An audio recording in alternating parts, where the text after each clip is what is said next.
Hey everyone, thank you so much for clicking on this Netflix review. The fact that you are willing to sacrifice a few minutes out of your day to consume my content really does mean the world to me.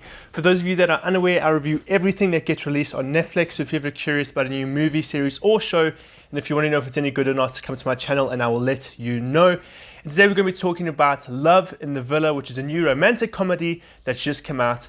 And I'm going to break down the story for you quickly. I might dive into some slight spoilers, but it's only just to illustrate my point. Tell me if you've heard this story before. Two complete strangers, completely different background, completely different interests, find themselves being brought together for one reason or another, and ultimately can't escape one another. And throughout their time spent with one another, they realize that their differences don't really draw them apart, but kind of make them two sides of the same coin, and ultimately realize that they fulfill each other. They fill a large part of each other's lives and end up together. If that sounds incredibly similar to basically any other romantic comedy you've ever watched, well, that's because this does feel in many ways like any other romantic comedy you've ever watched. What sets this film apart is the unique setting, some great locations, and then also just the chemistry between the two lead actors. They did a phenomenal job. I've always been a massive fan of Tom Hopper. Loved him in Umbrella Academy, watched a few other things that he's been in. And he has a very distinct charm within this movie. It's weird watching him. It's always weird watching him outside of his role of Luther, where he's got this massive gorilla body, because the guy is massive. He's a huge dude. But when he doesn't have those prosthetics on, he suddenly seems like small. But their romance was incredibly believable in the story. It was incredibly sweet. And it was backed up by some incredibly clever twists on, especially on music. Because we have some generic pop songs in here, but they're covers so that they match the location of the film, which was quite fun. And it's always exciting to see how different countries or different locations in general appropriate different songs. So that was a lot of fun. The cinematography was serviceable. It did its job. It's a romantic comedy. You don't really have to go too complicated or too complex with it. It's a romantic comedy after all, so did the comedy elements hold up? I think yes. There were some moments that made me chuckle.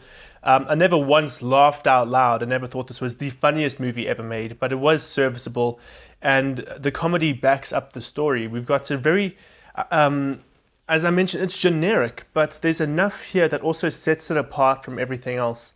There's also started to become this new subsect of romantic comedy where, especially when it comes to the female protagonist, she feels she has to go to a new location to discover something about herself, and again that flows throughout this movie. That was present in a few other romantic comedies I've reviewed lately as well. They always feel like, flip, I've got to go to Italy, or I've got to go to Rome, or some European country, and then I'll find myself.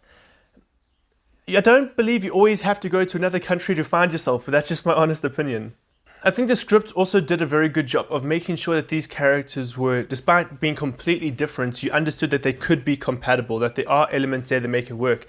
There's a few romantic comedies I've watched where I'm like, the couple just doesn't work. And I understand, cool, they've spent time together and they've understood each other's differences, but they still wouldn't work as a healthy couple. They wouldn't work to make a healthy relationship. This film does a good job of actually going, cool, no, I see them as a couple. I see them working through problems together, and I can see them actually becoming quite a healthy couple. I also wanted to support them. The last few romantic comedies, you kind of just sit there going, cool, they'll get together, big freaking whoop. But in this one, I felt a little bit tense. I was like, come on, please, just hurry up, get together, let's do this. Because I actually got incredibly invested in their story.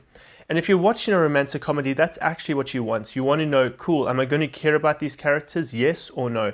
Am I going to be invested in their story? Am I wanting them to end up together in the end?